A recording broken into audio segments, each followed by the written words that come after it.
Hello दोस्तों, education group 3.0 में आपका स्वागत है। तो दोस्तों, आज की इस वीडियो क्लास में हम लोग देखेंगे प्लेटफॉर्म का 2600 प्लस का मैथ का सेट नंबर 7 को। और दोस्तों, आपने अभी तक 1 से लेकर 6 तक का सोल्यूशन नहीं देखा है तो जाइए चैनल के प्ले लिस्ट में, वहां पर आपको सभी वीडियो मिल जाएंगे। तो चलिए दोस्तों, आज की इस वीडियो क्लास को हम लोग स्टार्ट करते हैं बिना कुछ देरी किए। तो आज का हमारा पहला प्रश्न है 250 का 27% माइनस 1000 का 0.02% का मान क्या है। तो दोस्तों, यहाँ से दिया है कि 250 का 27%, तो 250 का 27% मतलब कि बट्टा में 100 और माइनस का 1000 का मतलब गुना और 0.02% का मतलब बट्टे में 100। ठीक है, तो यहाँ से दशमलव हटाएंगे तो यहाँ पर बैठाएंगे 2 ठो 0।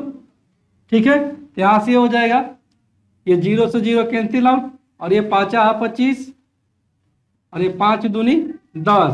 यहाँ से हो जाएगा 7 5 35 के 5 हासिल 3 5 10 और 3 13 की 135 बट्टा में 2 माइनस का ये हो जाएगा ये 3 0 से 3 0 कैंसिल आउट और ये हो जाएगा 2 5 10 और यहाँ से आ जाएगा माइनस का 1 बट्टे में 5। यहाँ से 5 2 का एलसीएम 10 और ये हो जाएगा 5 इनकी 5 25 5 15 2 17 के साथ हासिल 1 5 और 1 675 माइनस का ये हो जाएगा 2 इनके यहाँ से आ जाएगा 673 बट्टा में 10। तो दोस्तों, यहाँ से ये हो जाएगा 67.30। इसलिए ऑप्शन नंबर ए को हम लोग टिक करेंगे। ठीक है दोस्तों, अगले प्रश्न की ओर बढ़ते हैं। अगला प्रश्न है 5000 रुपए के लिए 10% वार्षिक ब्याज की दर से 3 वर्षों के साधारण ब्याज और चक्रवृद्धि ब्याज का अंतर ज्ञात कीजिए। तो दोस्तों, यहाँ से पहले हम लोग 1 वर्ष का साधारण ब्याज ज्ञात कर लेंगे। ऐसे कितना दिया है, मूलधन दिया है 5000, क्योंकि 5000 का 1 वर्ष के लिए साधारण ब्याज तो कितना रेट है 10% और बटे में हो जाएगा 100 और इंटू का हो जाएगा 1, क्योंकि 1 वर्ष का साधारण ब्याज निकालना है। तो 2 0 से 2 0 कैंसिल आउट और ये हो जाएगा 50 दाम में 500। देखिए हो जाएगा 1 वर्ष का साधारण ब्याज, ये 2 वर्ष का साधारण ब्याज, ये 3 वर्ष का साधारण ब्याज। ठीक है, और जो साधारण ब्याज पर लगेगा ब्याज वही हो जाएगा हमारा चक्रवृद्धि ब्याज। अगर 500 का फिर 10% निकालेंगे तो हो जाएगा 50 और 50 का कर देंगे 2 गुना यानी कि हो जाएगा 100 और फिर 50 का निकालेंगे 10% ये हो जाएगा 5। तो ये हमारा आ गया साधारण ब्याज और ये टोटल हो गया हमारा चक्रवृद्धि ब्याज। इन दोनों का अंतर पूछा है तो अंतर बराबर में हो जाएगा चक्रवृद्धि ब्याज, यानी कि ये पूरा में से अगर हम इसको घटा देंगे साधारण ब्याज में से तो ये हमारा आ जाएगा चक्रवृद्धि ब्याज और साधारण ब्याज में अंतर। ये 500 500 500 ये कट जाएगा तो बचेगा कितना अंतर, केवल बच जाएगा अंतर ये 100 प्लस का 50 और प्लस का बच जाएगा 5, यानी कि ये बच जाएगा टोटल 155 रुपया, यानी कि साधारण ब्याज और चक्रवृद्धि ब्याज का अंतर आ गया 155 रुपया। इसलिए ऑप्शन नंबर डी को हम लोग टिक करेंगे। ठीक है दोस्तों, अगले प्रश्न की ओर बढ़ते हैं। अगला प्रश्न है यदि 2 संख्याओं का अनुपात 3:5 और उनका लसाअ इनकी एलसीएम 120 है तो वे संख्याएं कितनी होंगी। इनकी यहाँ से दिया है 2 संख्याओं का अनुपात वह दिया है 3:5 और इनका एलसीएम दिया है वो दिया है 120। तो अनुपात का एलसीएम कितना हो जाएगा, ये जगह अनुपात का एलसीएम 15 कि 15 का मान दिया है 120 तो 1 बराबर में हो जाएगा ये 15 8 120 है। ठीक है, तो ये संख्या हो जाएगा ये 3 का 8 गुना यानी कि ये हो जाएगा 24 अनुपात का ये 5 का 8 गुना यानी कि 40। जो संख्या जो है वो 24:40 में है, इसलिए ऑप्शन नंबर बी को हम लोग टिक करेंगे। ठीक है दोस्तों, अगले प्रश्न की ओर बढ़ते हैं। अगला प्रश्न है हरीश एवं विमल किसी कार्य को 20 दिन में पूरा कर सकते हैं। 15 दिनों तक दोनों ने एक साथ कार्य किया, इसके बाद विमल ने काम छोड़ दिया और शेष कार्य को हरीश अकेले 10 दिनों में पूरा कर लेता है।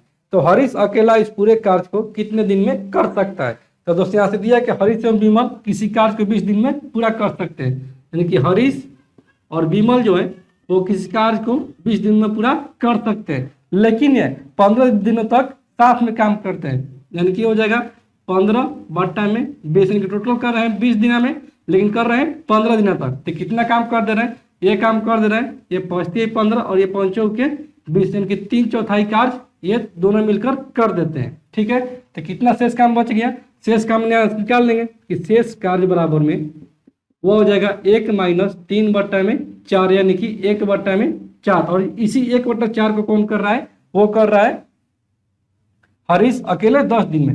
1/4 का मान दिया है 10, यहाँ से 1 बराबर में हो जाएगा, यानी कि 1 भाग करेगा हरीश, वो करेगा 10 गुने में 4, यानी कि हरीश करेगा अकेले इस काम को 40 दिन में। ठीक है, इसलिए ऑप्शन नंबर डी को हम लोग टिक करेंगे। ठीक है दोस्तों, अगले प्रश्न की ओर बढ़ते हैं। अगला प्रश्न है 3√2 प्लस का इंटू का 3√2 माइनस का 2 का 13 प्लस 15 का मान क्या होगा। तो दोस्तों यहाँ से दिया है कि 3√2 प्लस का 2, 3√2 माइनस का 2 का मतलब गुना 13 और प्लस का दिया है ये 15, इसका मान पूछा है। तो ये दोस्तों हो जाएगा a प्लस बी और ये हो जाएगा a माइनस बी। तो इसका सूत्र होता है a² माइनस का b²। यहाँ से हो जाएगा ये 3√2 का होल स्क्वायर माइनस का 2 का होल स्क्वायर। ठीक है, और ये हो जाएगा गुने का 13 और प्लस का ये हो जाएगा 15। तो ये हो जाएगा 3√2 का होल स्क्वायर, यानी कि ये हो जाएगा 18 और ये हो जाएगा 2 का होल स्क्वायर, यानी कि 4। ठीक है, और ये हो जाएगा गुने का 13 प्लस का 15। तो हो जाएगा 18 में से 4 जाएगा, यानी कि 14। तो 14 गुने में 13 प्लस का 15, तो हो जाएगा 14 3 42 के 2 हासिल 4, 14 4 18, यानी कि 182 प्लस का हो जाएगा 15। तो यहाँ से आ जाएगा 197। इसलिए ऑप्शन नंबर ए को हम लोग टिक करेंगे। ठीक है दोस्तों, अगले प्रश्न की ओर बढ़ते हैं। अगला प्रश्न है दो संख्याओं का योग 25 है और उनके बीच का अंतर 15 है, तो दोनों संख्याओं का अनुपात क्या होगा। कि दो संख्याओं का योग दिया है 25, तो दोस्तों मान लेते हैं वो दो संख्या जो है वो x और y है। ठीक है, तो इन दोनों का योग कितना हो जाएगा, इन दोनों का योग दिया है x प्लस y का मान वो दिया है 25 और इन दोनों का अंतर x माइनस y का मान दिया है वो दिया है 15। 10 निकाल लेंगे, यहाँ से हो जाएगा जोड़ेंगे तो ये हो जाएगा plus y minus y cancel out, इनकी 2x बराबर में 25 से 15 40, इनके यहाँ से x बराबर में हो जाएगा 20, ये 20 बराबर कट जाएगा। ठीक है, जैसे y बराबर कितना आ जाएगा, y बराबर में हो जाएगा जब x प्लस y का इनकी दो संख्या का योग दिया है 25, जिसमें कि x हो गया 20 तो y हो जाएगा 5। ठीक है, तो बोला है कि इन दोनों संख्याओं का अनुपात क्या होगा। यहाँ से अनुपात निकाल देंगे, क्योंकि अनुपात बराबर में हो जाएगा 20:5, यानी कि 4:1। इसलिए ऑप्शन नंबर ए को हम लोग टिक करेंगे। ठीक है दोस्तों, अगले प्रश्न की ओर बढ़ते हैं। अगला प्रश्न है दो संख्याओं का योग 16 है और उनका गुणनफल 63 है, तो उन दोनों संख्याओं के व्युत्क्रम का योग क्या होगा। तो दोस्तों यहाँ से दिया कि दो संख्याओं का योग यानी कि x और y का योग दिया है वो दिया है 16 और इनका गुणनफल कितना दिया है, इनका गुणनफल जो दिया है वो दिया है 63। तो दोस्तों ऐसा हम संख्या रखेंगे जो गुणनफल 63 दे दे और योग 16 दे दे। तो अगर x के जगह पर अगर 9 रखते हैं और y के जगह पर 7, तो हो जाएगा 9 7 16 और ये 9 7 63, यानी कि 9 और 7 x और y का मान होगा। ठीक है, तो यहाँ से बोला है कि उन दोनों संख्या के व्युत्क्रमों का योग क्या होगा, यानी कि 1/9 और प्लस का 1/7 का मान पूछा है। तो हो जाएगा 9 7 का एलसीएम 63 और ये हो जाएगा 7 प्लस का ये हो जाएगा 9, यानी कि यहाँ से आ जाएगा 9 7 16/63। इसलिए ऑप्शन नंबर बी को हम लोग टिक करेंगे। ठीक है दोस्तों, अगले प्रश्न की ओर बढ़ते हैं। अगला प्रश्न है यदि किसी वृत्त का क्षेत्रफल 154 सेंटीमीटर स्क्वायर है तो वृत्त का परिधि कितना होगा। तो दोस्तों यहाँ से दिया है कि वृत्त का क्षेत्रफल यानी कि पाई आर स्क्वायर का मान दिया है 154। ठीक है, जैसे पाई का मान 22/7 इंटू का आर स्क्वायर बराबर में 154, तो ये कर जाएगा 22 7 154 और यहाँ से आर स्क्वायर बराबर में आ जाएगा 7 इंटू का 7, क्योंकि भागा में इधर जाएगा तो हो जाएगा गुना में। जैसे आर बराबर हमारा आ गया 7। तो पूछा क्या है कि वृत्त का परिधि कितना होगा, क्योंकि 2 पाई आर का मान पूछा है। तो 2 पाई आर बराबर में 2 इंटू पाई का मान 22/7 इंटू का आर 7, ये 7 से 7 कैंसिल आउट, इनके यहाँ हो जाएगा 44, इनके वृत्त का परिधि आ गया 44 सेंटीमीटर। इसलिए ऑप्शन नंबर बी को हम लोग टिक करेंगे। ठीक है दोस्तों, अगले प्रश्न की ओर बढ़ते हैं। अगला प्रश्न है, एक विद्यालय में किसी परीक्षा में 60% छात्र सफल हुए, यदि असफल होने वाले छात्रों की संख्या 240 है तो सफल होने वाले छात्रों की संख्या कितनी होगी। तो दोस्तों यहाँ से मान लेते कि विद्यालय में छात्र जो है वह है टोटल 100, कि कुल छात्रों की संख्या जो है वो है 100। ठीक है, जिसमें कि 60% छात्र सफल हुए, क्योंकि पास जो हुए हैं वो हुए हैं 60%। तो 100 का 60% निकालेंगे तो हो जाएगा 60। ठीक है, और कितना बच गया शेष बच गया 40%, क्योंकि 40% जो लड़के हैं वो फेल हुए हैं। ठीक है, तो 100 का 40% ये हो जाएगा 40। ठीक है, जिसमें कि असफल होने वाले छात्रों की संख्या 240 है, क्योंकि प्रश्न के अनुसार दिया है 240, लेकिन हमारे अनुसार कितना आया है, वो आया है 40, क्योंकि 40 बराबर में हो जाएगा 240, तो ये कट जाएगा 0 0 और ये 6 चौके 24, क्योंकि एक बराबर में हो गया 6।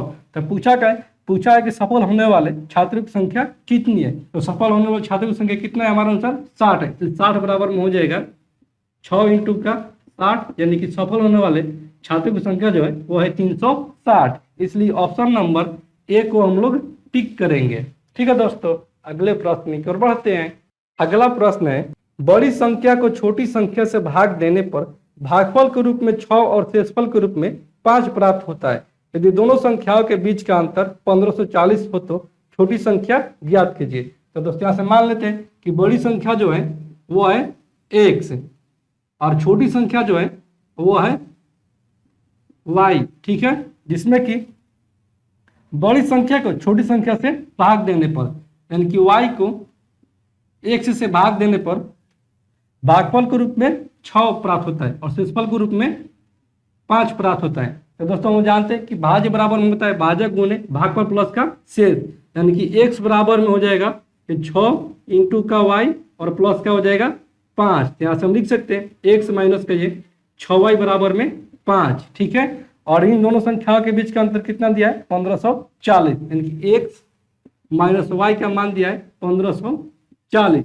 यहाँ से निकाल लेंगे y का मान, तो ये हो जाएगा, अगर घटाएंगे तो ये जगह माइनस वाला प्लस, प्लस वाला माइनस और ये प्लस वाला माइनस, क्योंकि ऐसे पूछा कि छोटी संख्या ज्ञात कीजिए, इनकी y का मान ज्ञात करना है। ये हो जाएगा दोस्तों प्लस का x माइनस का x कैंसिल आउट और ये माइनस का 6y प्लस का y, यानी कि माइनस का 5y बराबर में ये हो जाएगा माइनस का 1540 और ये प्लस का 5, यानी कि माइनस का 1535। ये माइनस से माइनस कैंसिल आउट और ये कट जाएगा 15 और 7 5 35, इनके y का मान आ गया वो आ गया 307। इनकी छोटी संख्या जो आ गया वो आ गया 307। इसलिए ऑप्शन नंबर डी को हम लोग टिक करेंगे। ठीक है दोस्तों, अगले प्रश्न की ओर बढ़ते हैं।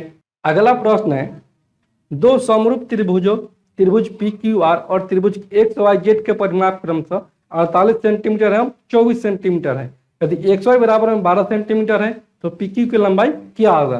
तो दोस्तों दो जब त्रिभुज समरूप हो जाते हैं तो उनके परिधि का अनुपात बराबर में हो जाता है उनके भुजाओं का अनुपात के बराबर। ठीक है, यहाँ हो जाएगा त्रिभुज पी क्यू आर का कितना परिमाप दिया है, यह दिया है कि त्रिभुज पी क्यू आर बटे में त्रिभुज एक्स वाई जेड, ये हो जाएगा एक्स वाई बराबर में 12 सेंटीमीटर है। तो पूछा है पी क्यू की लंबाई क्या होगा, यानी क्या हो जाएगा पी क्यू बटा में हो जाएगा एक्स वाई। ठीक है, तो त्रिभुज पी क्यू आर का कितना परिमाप दिया है, यह दिया है त्रिभुज पी क्यू आर का, वह दिया है 48 और त्रिभुज एक्स वाई के परिमाप कितना दिया है, यह दिया है 24 बराबर में हो जाएगा। पी क्यू की लंबाई पूछा है, इनकी पी क्यू बराबर में एक्स वाई की लंबाई कितना दिया है, यह दिया है 12, ये हो जाएगा 12 दूनी 24 और ये 24 दूनी 48, इनकी पी क्यू की लंबाई जो आ जाएगा वो आ जाएगा 24 सेंटीमीटर। इसलिए ऑप्शन नंबर ए को हम लोग टिक करेंगे। ठीक है दोस्तों, अगले प्रश्न की ओर बढ़ते हैं। अगला प्रश्न है, किसी कंपनी के 15 पुरुष कर्मी या 20 महिला कर्मी किसी कार्य को 26 दिनों में पूरा कर सकते हैं, उसी कार्य को 30 पुरुष कर्मी एवं 12 महिला कर्मी साथ मिलकर कितने दिनों में पूरा कर लेंगे। तो दोस्तों यहाँ से दिया है कि 15 मैन बराबर में 20 ओमेन, क्योंकि 15 मैन बराबर में 20 ओमेन, तो हो जाएगा 15 और ये 5 के 20, तो ओमेन को इधर लेकर आएंगे और 3 को इधर लेकर जाएंगे। यहाँ से हो जाएगा मैन बट्टा में ओमेन बराबर में 4 बट्टा में 3, इनके मैन की क्षमता आ गया 4 और वोमेन की क्षमता आ गया 3।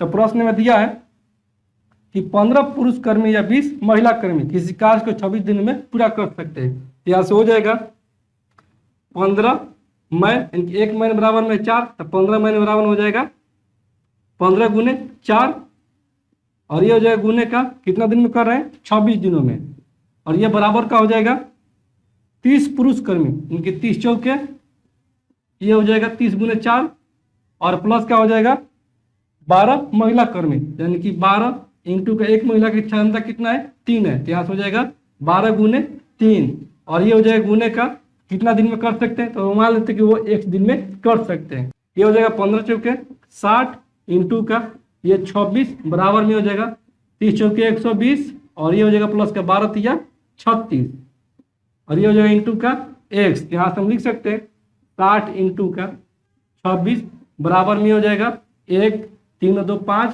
और ये 6 गुने में x। ये दोस्तों हो जाएगा 10 छके 60, और ये 6 दिन 12 3 6 1 36, और 26 से 26 कैंसिल आउट, यहाँ से हमारा आ जाएगा x बराबर में 10 दिन, यानी कि 30 पुरुष कर्मी एवं 12 महिला कर्मी साथ मिलकर करेंगे तो ये 10 दिन में पूरा काम कर देंगे। इसलिए ऑप्शन नंबर बी को हम लोग टिक करेंगे। ठीक है दोस्तों, अगले प्रश्न की ओर बढ़ते हैं। अगला प्रश्न है, एक बैंक किसी व्यापारी को 12,50,000 की धनराशि 5 वर्षों के लिए 5% की वार्षिक साधारण ब्याज पर ऋण देता है। यहाँ कुल देय साधारण ब्याज कितना होगा, इनकी यहाँ से ऐसा ही बराबर में क्या होगा। यहाँ से दिया है पी बराबर में 12,50,000 दिया है, और टाइम बराबर में दिया है 5, और रेट बराबर में दिया है 5%। ठीक है, यहाँ से पूछा गया है कि साधारण ब्याज क्या होगा, तो साधारण ब्याज बराबर हम लोग जानते हैं कि होता है P बटे में 100, ये हो जाएगा 12,50,000 इंटू का R यानी कि 5 इंटू 5, और बट्टे में हो जाएगा ये 100, तो 2 0 कैंसिल आउट, और ये हो जाएगा 5 25, और ये 25 5 125 के 5 हासिल 12, 25 दूनी 50, और 12 62 के 2 हासिल 6, 25 6 31, 25 0 हो जाएगा, ये डबल 0 क्योंकि यहाँ से 2 0 केवल कटा है, यहाँ से आ जाएगा ऐसे ही बराबर में वो आ गया 3,12,500 रुपया। इसलिए ऑप्शन नंबर बी को हम लोग टिक करेंगे। ठीक है दोस्तों, अगले प्रश्न की ओर बढ़ते हैं। अगला प्रश्न है, PQRS एक चक्रीय समलंब चतुर्भुज है जिसमें भुजाएं PQ एवं RS समांतर है एवं भुजा PQ व्यास है। यदि कोण QPR बराबर में 40 डिग्री हो तो कोण PSR का मान क्या होगा। तो दोस्तों यहाँ से दिया कि PQRS एक चक्रीय समलंब चतुर्भुज है जिसमें कि PQ जो है वो वृत्त का व्यास है, तो हो जाएगा हमारा वृत्त, ये हो गया व्यास वृत्त का, और ये हो गया केंद्र जो कि PQ इसका व्यास है, ये हो जाएगा P और ये Q, और ये हो जाएगा R और ये हो जाएगा S, इसको मिला देंगे तो हो जाएगा हमारा समलंब चतुर्भुज। ठीक है, जिसमें कि दिया है कोण QPR बराबर में 40 डिग्री, कोण QPR बराबर में दिया है 40 डिग्री, ये वाला कोण जो दिया है वो दिया है 40 डिग्री। ठीक है, तो दोस्तों हम लोग जानते हैं कि वृत्त के जीवा द्वारा वृत्त पर बना कोण जो होता है वो होता है 90 डिग्री, इनकी ये हो जाएगा 90 डिग्री। ठीक है, तो त्रिभुज के तीनों कोणों का योग होता है 180 डिग्री, यहाँ से हो जाएगा 90 और 40 130, तो ये कितना हो जाएगा दोस्तों, ये हो जाएगा 180 माइनस 130 यानी कि हो जाएगा 50 डिग्री। ठीक है, तो दोस्तों आप चलते हैं PQRS समलंब चतुर्भुज में, क्योंकि समलंब चतुर्भुज PQRS में, और दोस्तों हम जानते हैं कि चतुर्भुज में आमने सामने का जो कोण होता है वो होता है 180 डिग्री के बराबर। यहाँ से हो जाएगा कोण Q प्लस का कोण S बराबर में 180 डिग्री। ठीक है, तो कोण Q का मान कितना निकाले हैं 50 डिग्री, तो हो जाएगा 50 प्लस का कोण S बराबर में 180 डिग्री। यहाँ से लिख सकते हैं कोण S बराबर में 180 माइनस का 50 यानी क्या आ जाएगा कोण S बराबर में 130 डिग्री, और पूछा गया है कि कोण PSR का मान क्या होगा, कोण PSR यानी कि ये वाला मान क्या होगा, यानी कि S का मान क्या होगा, तो वो हो जाएगा 130 डिग्री। इसलिए ऑप्शन नंबर सी को हम लोग टिक करेंगे। ठीक है दोस्तों, अगले प्रश्न की ओर बढ़ते हैं। अगला प्रश्न है, एक कालीन की लंबाई 20 सहित 5/2 मीटर है। इसे से 4 सहित 1/2 मीटर की लंबाई वाले कालीन के कितने टुकड़े बनाए जा सकते हैं। तो दोस्तों यहाँ से कितने टुकड़े बनाए जा सकते हैं कि टुकड़ों की संख्या पूछा है। ऐसे टुकड़ों की संख्या बराबर में हो जाएगा टुकड़ों की संख्या बराबर हो जाएगा कुल लंबाई। तो कुल लंबाई कितना है कालीन का, वो है 20 सहित 5/2 यानी कि 20 दूनी 40 और 5 45/2 है। और कितना का काटा जा रहा है, वो काटा जा रहा है 4 सहित 1/2 मीटर की, यानी कि 4 दूनी 8 और 1 9/2। तो ये दोस्तों हो जाएगा 45/2 और ये ऊपर हो जाएगा 2/9। तो ये 2 से 2 कैंसिल आउट और ये 9 5 45। टुकड़ों की संख्या आ गया, वो आ गया 5। इसलिए ऑप्शन नंबर ए को हम लोग टिक करेंगे। ठीक है दोस्तों, अगले प्रश्न की ओर बढ़ते हैं। अगला प्रश्न है, एक व्यापारी द्वारा खरीदी गई 20 वस्तुओं की लागत 15 वस्तुओं के विक्रय मूल्य के बराबर है। तो व्यापारी को कितना % हानि या लाभ होगा। ठीक है, जैसे दिया कि 20 वस्तुओं की लागत यानी कि 20 वस्तुओं के क्रय मूल्य बराबर में दिया है कि 20 CP बराबर में दिया है 15 SP। ठीक है, यहाँ से ये जगह 5 के 20 और ये पचती है 15। तो SP को इधर कराएंगे और 4 को इधर ट्रांसफर करेंगे। तो ये हो जाएगा CP बटा में SP बराबर में 3/4। यानी कोई वस्तु खरीद रहा है 3 रुपये में और बेच रहा है 4 रुपये में, तो उसका कितना हो रहा है लाभ, उसका लाभ हो रहा है 1 रुपये का। लेकिन यहाँ से प्रॉफिट % बराबर में हो जाएगा 1 बटा में कितने से लाभ हो रहा है, तो 3 रुपये से हो रहा है और गुने में हो जाएगा 100।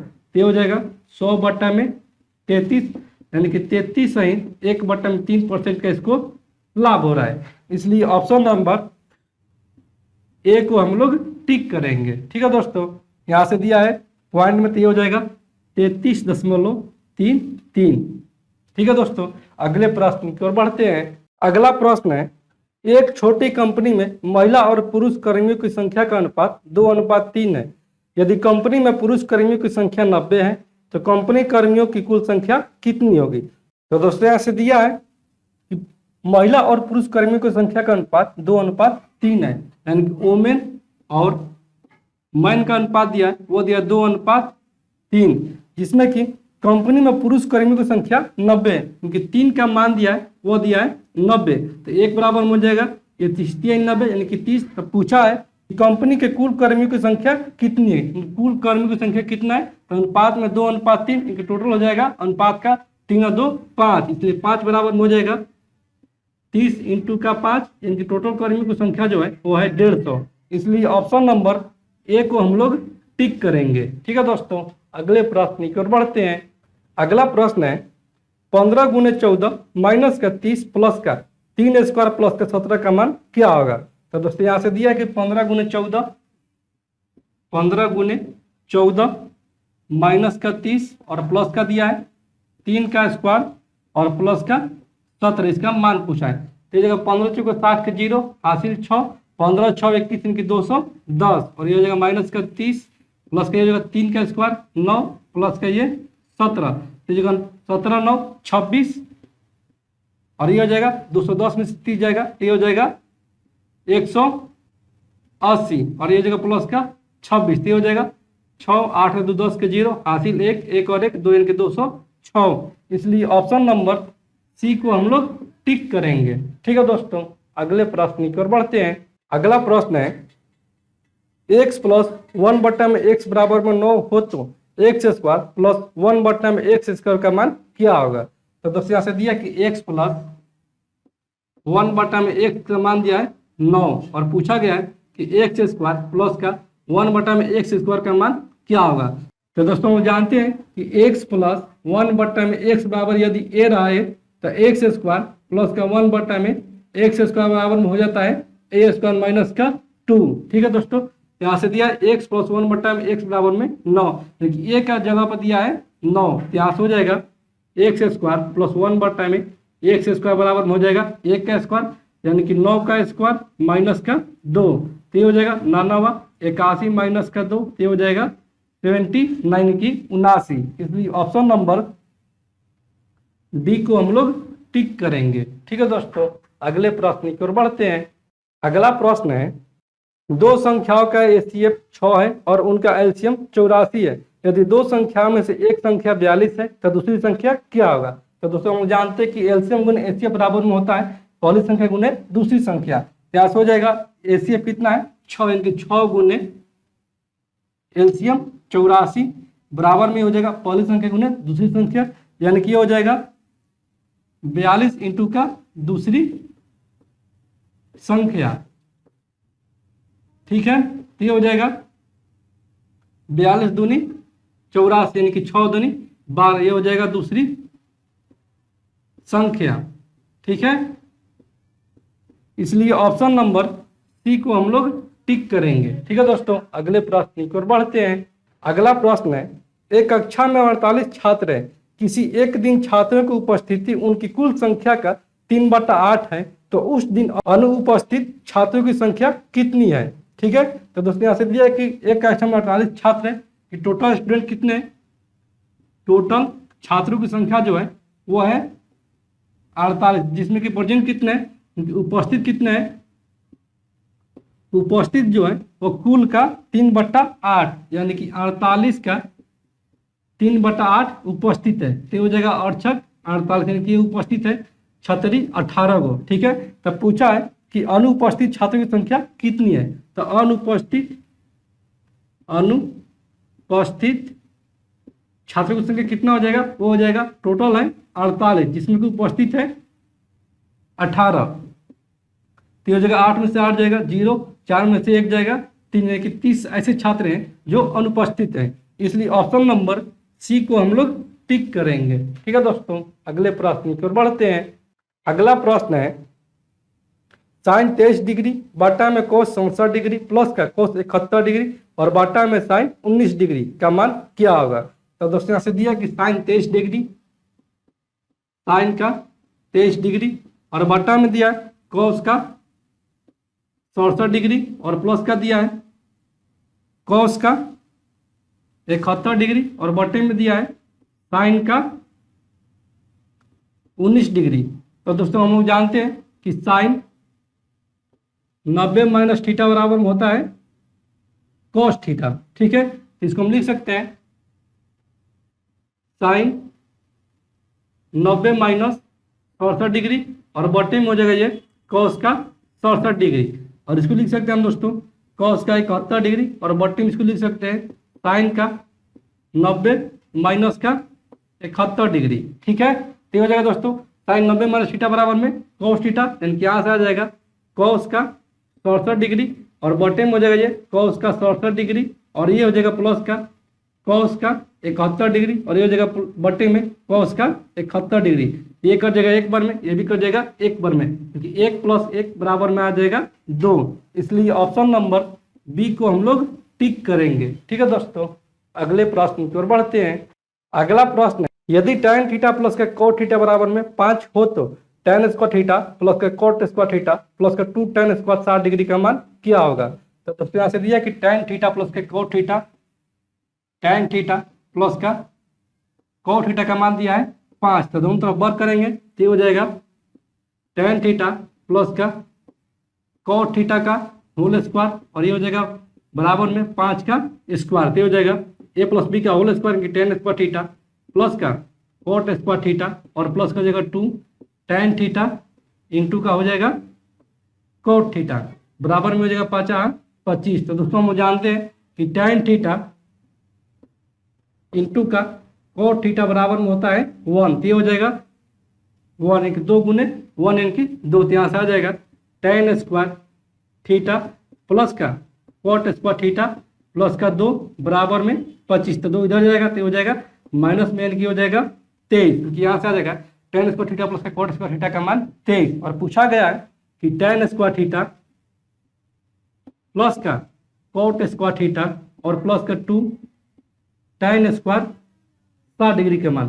तो दोस्तों tan 60 डिग्री का मान होता है √3, तो यहाँ से ये हो जाएगा tan square theta plus cot square theta का मान 23 और ये हो जाएगा 2 इंटू का tan स्क्वायर 60 डिग्री यानी कि √3 का स्क्वायर, तो हो जाएगा गुने का √3 का स्क्वायर, तो हो जाएगा 23 प्लस का 3 का √3 का स्क्वायर 3 यानी कि 3 दूनी 6, तो यहाँ से आ जाएगा 23 6 29, इसलिए ऑप्शन नंबर सी को हम लोग टिक करेंगे। ठीक है दोस्तों, अगले प्रश्न की ओर बढ़ते हैं। अगला प्रश्न है, एक खंबे के शीर्ष का उसके पाद बिंदु से 20 मीटर की दूरी पर स्थित है, तो एक बिंदु से उन्नयन कोण 45 डिग्री है, तो खंबे की ऊंचाई ज्ञात कीजिए। तो दोस्तों यहाँ से दिया कि एक खंबे के शीर्ष का उसके पाद बिंदु से जो दूरी है, इनकी ये खंबा हो गया,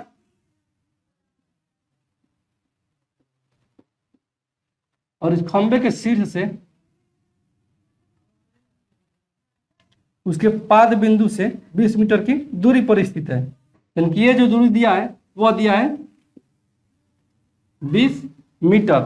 ठीक है, और एक बिंदु से उन्नयन कोण 45 डिग्री है। ये वाला जो मान दिया है वो दिया है 45 डिग्री। तो 45 डिग्री के सामने वाला जो भुजा होता है वो होता है 1, और सामने नीचे भी होता है 1, और ये होता है √2।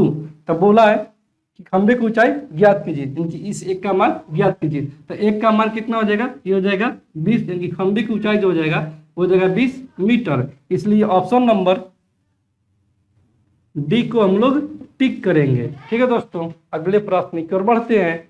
अगला प्रश्न है, यदि अंडर का 3 के पावर n बराबर में 729 है तो n का मान क्या होगा। तो दोस्तों यहाँ से दिया है कि अंडर रूट का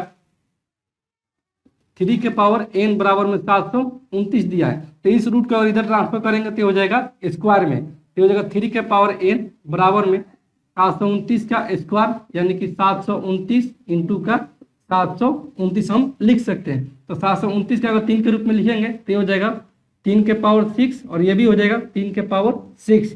तो दोस्तों जब आधार सेम रहता है तो उसका पावर जुड़ जाता है। यहाँ से हमारा आ जाएगा 3 के पावर 12। ठीक है, यहाँ से हो जाएगा हमारा 3 के पावर n बराबर में 3 के पावर 12। ये 3 से 3 कैंसिल आउट, इनके से n बराबर में आ जाएगा 12। इसलिए ऑप्शन नंबर बी को हम लोग टिक करेंगे।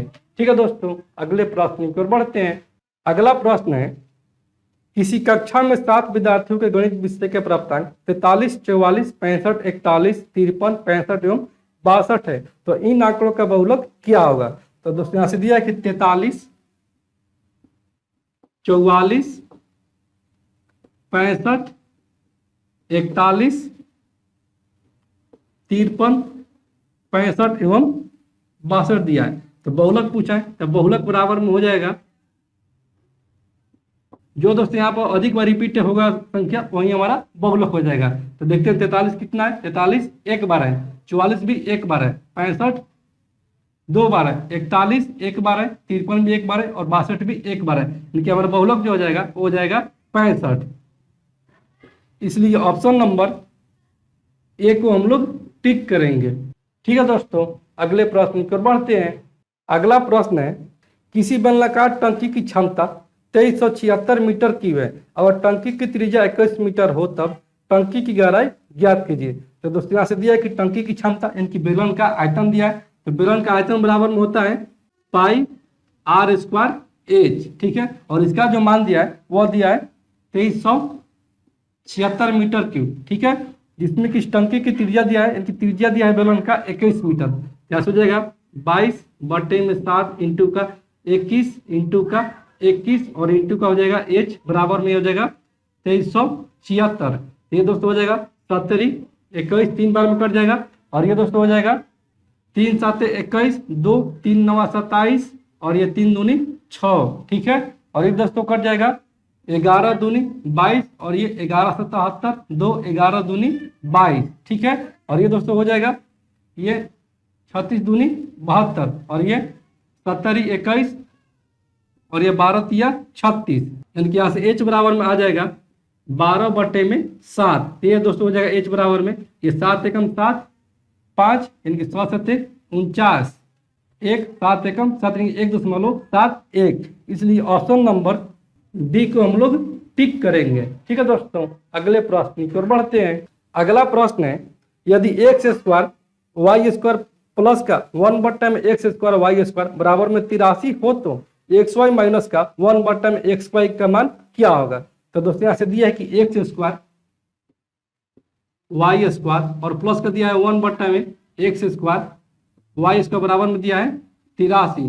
तो दोस्तों दोनों तरफ अगर हम 2 घटाते हैं तो हो जाएगा x² y² प्लस का एक्स स्क्वायर वाई स्क्वायर, और माइनस का 2 बराबर में इधर करते हैं 83 माइनस का 2, यहाँ से हो जाएगा 83 में से 2 जाएगा, यानी कि हो जाएगा 81, ठीक है। और ये दोस्तों हो जाएगा एक्स वाई माइनस का 1 में एक्स वाई का होल स्क्वायर बराबर में हो जाएगा 81, क्योंकि यहाँ पर हो जाएगा 2ab यानी कि 2a एक्स वाई इंटू का 1 में एक्स वाई, तो एक्स वाई से एक्स वाई कैंसिल आउट, ये हो जाएगा केवल 2, इसलिए 2 दोनों में घटाए हैं, ठीक है। तो हो जाएगा ये स्क्वायर इधर हो जाएगा तो हो जाएगा रूट में, यानी कि एक्स वाई माइनस का 1 में एक्स वाई बराबर में हो जाएगा अंडर रूट का 81, यानी कि हो जाएगा 9। और पूछा गया है कि एक्स वाई माइनस का 1 में एक्स वाई का मान क्या होगा, यानी कि हो जाएगा 9, इसलिए ऑप्शन नंबर सी को हम लोग टिक करेंगे, ठीक है दोस्तों। अगले प्रश्न की ओर बढ़ते हैं। अगला प्रश्न है, 2 रेलगाड़ियां सम्मुख दिशा में चल रही है।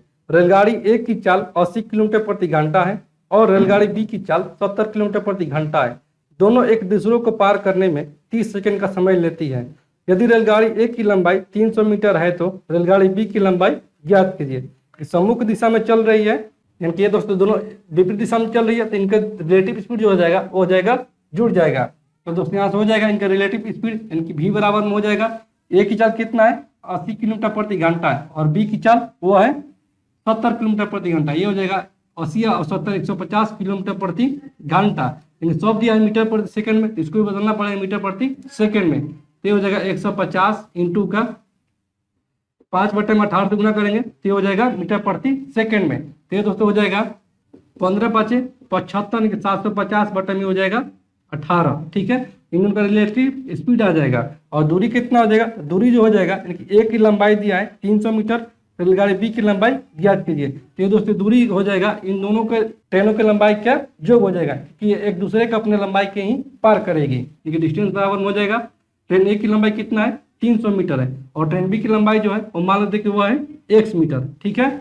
और यहाँ से कितना है टाइम जो दिया है एक दूसरे का पार करने में ले रहा है 30 सेकेंड का। यहाँ से हो जाएगा v बराबर में क्योंकि 750/18 बराबर में हो जाएगा 300 प्लस का x और बॉटम में हो जाएगा 30।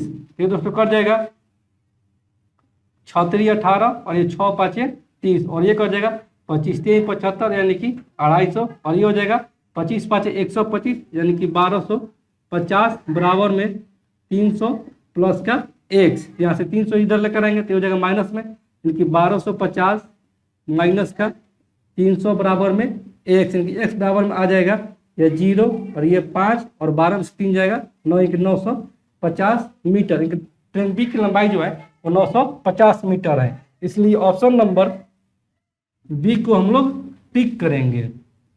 तो दोस्तों मैं उम्मीद करता हूं कि आज का ये वीडियो क्लास आपको पूरी तरह से समझ में आ गया होगा। और दोस्तों हमारे पढ़ाने का तरीका या हमारा वीडियो आपको ज़्यादा से भी अच्छा लगता हो तो दोस्तों आप इस चैनल को सब्सक्राइब करें, लाइक करें और शेयर करें।